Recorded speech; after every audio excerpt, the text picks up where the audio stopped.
What is up, everyone? Dan the Card Man back again. Welcome to another news video. There's a couple of things to talk through today, so let's just jump straight into it. The first thing I want to touch on is something that's pretty funny, actually, that was hit by a group breaker here in Australia, MJ Trading Cards. This was flagged to me by Cam Brady on Twitter. I posted it, and as you can see, we have a Lucas Podolski, who's a German player, with a Lionel Messi sticker auto placed on his card. Now, this is pretty funny for a few reasons, because this is actually not the first time we've seen this mistake from Panini. Like, we've seen it many times, actually, over the years. But we've seen this a couple of times now in the last 6 months alone, and it's just pretty laughable, and again speaks to how they can make really dumb mistakes, because so many of you will sit there and say, well, how the heck don't Panini somehow better track which autos relate to which player, right? That's just so dumb that this mistake can be made. I don't understand how they don't have a database that they're using, or if they do, they're not using it effectively. It's just so dumb. Like, this is not a mistake you expect them to make. This is so fundamental, yet they've done this multiple times. It's a pretty cool error card, in my opinion. I've told the guys that if you do know who hit this card, reach out to them and tell them do not send this card back to Panini, because this is a freaking sick card to have for your PC. You've got a Lionel Messi auto on a Podolski card. That kind of mistake, like I said, it does happen often, but not in the realm of not in the realm that it's going to be, quite common, right? It's not common, but it's pretty cool to have this for your PC. So again, let me know if you've seen anything else. I have seen some Messis with the correct autos on there. What makes this pretty interesting is a few people have said Podolski was meant to be a redemption for this set. So I'm not sure if that's how somehow slipped into with the Messi lots, and that's why they've stuck all that on there. But again, how'd you miss that? How did you not know that those are Messi's autos? So dumb. I don't get it. I don't get it, right? Let me know your thoughts down in the comments below. Like I said, it's a pretty cool card to hit, but, pretty dumb mistake from Panini. Now, the next thing I want to flag is something that was sent to me earlier today, or might have been late last night. I can't remember.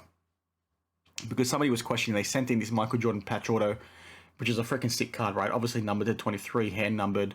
Anything Michael Jordan related is sick. I'm pretty sure these are game used patches.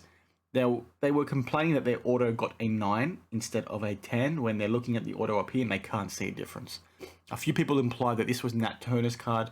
I had a look at the set registry. I couldn't see it in there. You'd think if it was Nat Turner's card, it would have been in the set registry, unless I'm missing something. Maybe it's somebody else's of prominence card.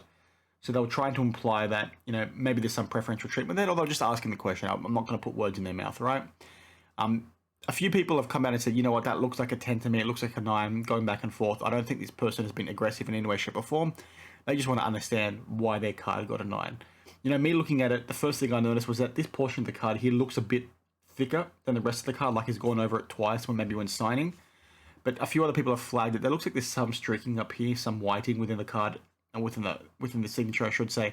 It's a bit hard to tell from these photos, but that's probably what's given it a 9. And this is a good thing to do, right? Like, it's good to question things, but at the same time, sometimes it's best to take that step back and try and get that independent look, which is what this person is doing, right? They've asked people, what do you think it is from a grading perspective?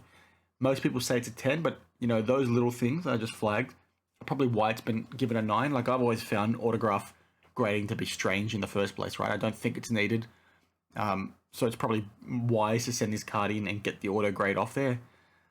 It is what it is. I think it's probably a 9, but again, good on you for asking the question and trying to understand what's happening. Not everything is hanky-panky, as I do say on the channel sometimes as well, but it's good to see that they're not questioning people when they say it's a 9. They're saying, okay, we think it's a 9 for this reason. The person who submitted it is saying, okay, that makes sense. Thanks for letting me know.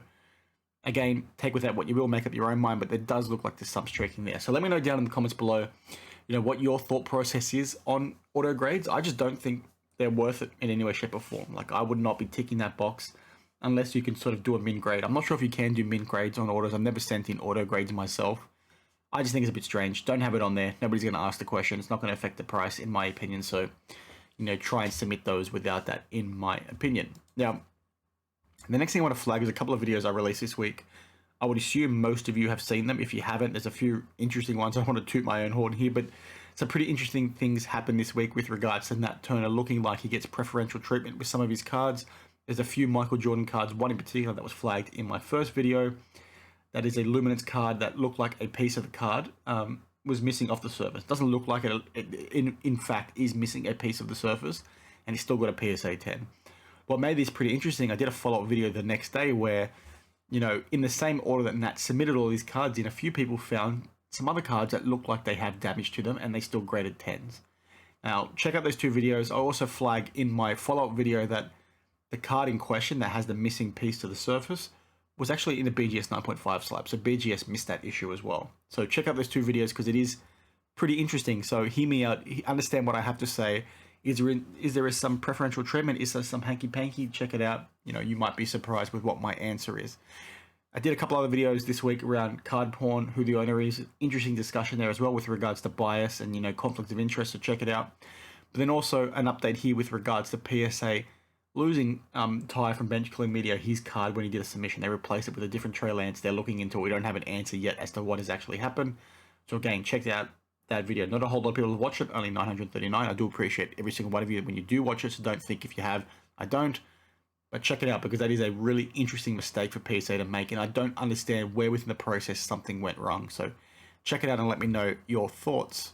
Now, the last thing I want to talk through today is, you know, this Whatnot card show that's happening, I believe, tomorrow Australian time, or maybe it's the day after Australian time, Sunday US time, Sunday tomorrow Australia, so it's probably Sunday US time, is a card show. It's a virtual card show that Whatnot is hosting with, you know, I think they've got like 100 different influencers that are running shows, content creators, card collectors, stores, so on and so forth.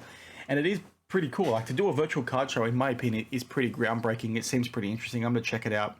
You might find some good deals there. But what is interesting is you've probably seen almost every content creator under the sun has done a $50,000 challenge. And that's because Whatnot has given each of these guys 50 grand to buy stock for this card show. Now, that is pretty interesting for a few reasons. I know some people are hating on Whatnot for that. I think it's a fantastic marketing exercise. The reason why I'm talking about it is because I want you all to get excited, get interested.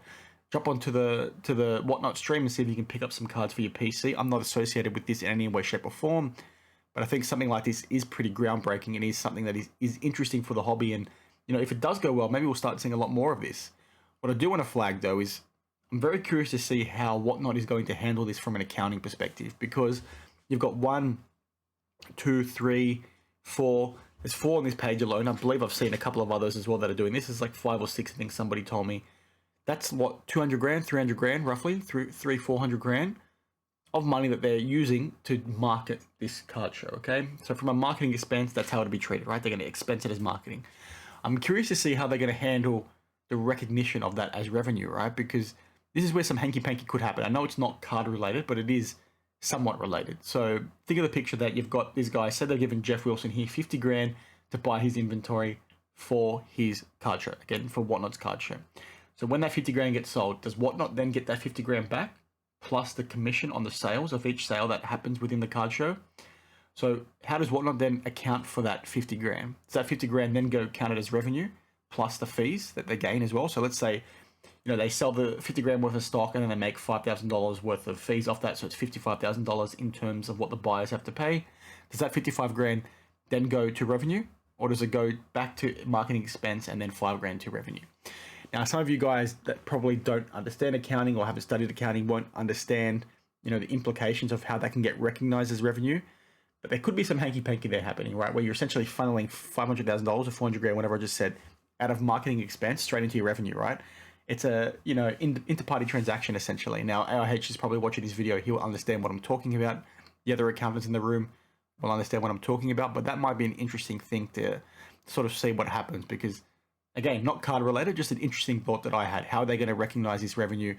Are they actually going to track revenue? Are they going to get profit off this? Is that going to be a loss? Are all the cards going to be sold for under the 50 grand? All in all, I think it's a pretty cool, you know, marketing exercise from Whatnot. It's got me interested. I'm going to be jumping on, seeing what cards I can try and pick up. Again, I hope it does go well, to be honest, because I'm not a hater, right? A lot of people think I'm a hater of the hobby. I'm not. I love collecting, as you can see behind me, right? This kind of thing is fantastic for the hobby. I hope it goes well so we see more of it. This is the kind of space that I want to see Whatnot, you know, investing really, really hard in. Some of the stuff they've done in terms of the people they've backed is not a good look in my opinion, but things like this I think is cool. So if I've missed the point on this, if I've missed something that maybe looks dodgy or anything like that, let me know down in the comments below.